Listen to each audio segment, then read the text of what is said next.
Alright, ladies and gentlemen, sometimes it's not cancer and before strangers. I about so.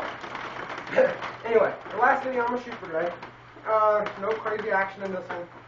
We're going to talk about point shooting versus sight shooting. Some people will say, oh, you should never use your sights.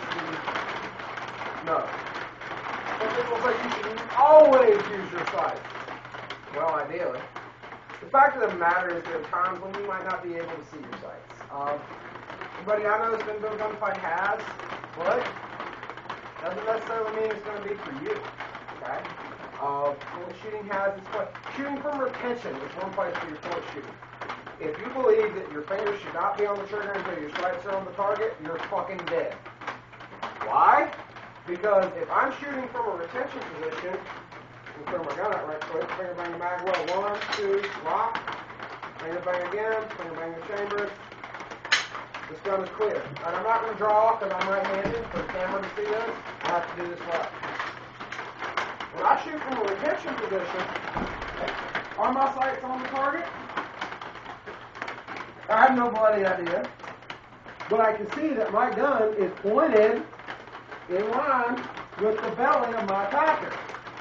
Does that mean I'm not going to shoot him because I don't see my sights on my target? Something to think about. No, it doesn't mean that at all. You're a bloody moron if you think it does. Okay? That's not saying the safety rules are bad. That's saying that you have to use this with a grain of common sense when it comes to fighting with a gun as opposed to shooting.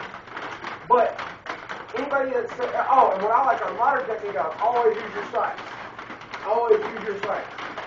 And then in the same fucking class, they're teaching a damn speed drop. But you always use your sights. You know what I'm saying? That's not to discredit the modern technique or anything like that. That's just one of those things. You know, you need to keep in mind that there may be times when you can't use your sights.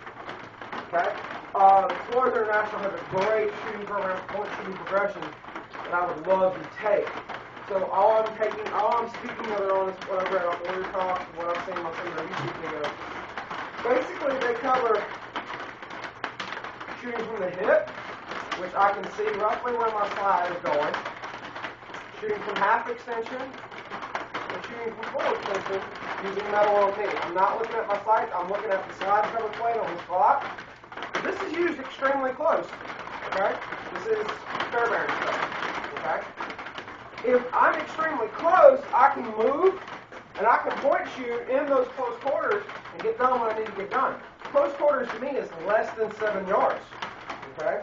If you can't point at a target and hit that target without seeing a perfect sight picture at 7 yards, you don't need to be carrying a gun. That's just simple. You know, if you can see your sights, great. If you can use your sights to balls out sprint, better. Okay? Can I? Yeah. Is it easier to point shoot? You damn right it is. Alright? Fact of light. Okay? If something's up close, your time lag goes out. I'm not saying shooting your sights is slow or nothing like that. I'm just saying point shooting has its place. Outside of 7 yards, point shooting is foolish, and anybody that advocates point shooting at distance, which, you know, I'll go on as far out to 10 yards. I can point shoot out to 10 yards well enough to be confident in it. That doesn't mean I do, okay? That's just saying I've trained it. Anybody who advocates point shooting outside 10 yards is a lunatic. Lunatic. Okay? I understand it has its place, but I also understand the sights have their place too. Alright? When I sit there and I draw, I can see my front sight now. I'm focusing on it, focusing on it, focusing on it, bang! And that was a sight pictured shot. Nice and slow, at an angle. Front sight picked up. Sight to the line. At speed. One more. And that was actually a sight lined up to the head at 16 pin nail sticking out. That full kind of driving me crazy. That's a short trip. But anyway, that's actually a sideline shot. It is fast. Point shooting has its place. That's an extreme close quarter situation. I hope you all enjoyed the video. I'm going to do one more today, come to think about it. I'm going to talk about the weapon safety rules. That's going to be required of you. It's going to sound like some stuff some other people have said, but you know what? Those people might just be smarter than me. All right? I'll holler at y'all later on. Double Force Training Group, Chief Master Instructor and President Kenny Smith signing out.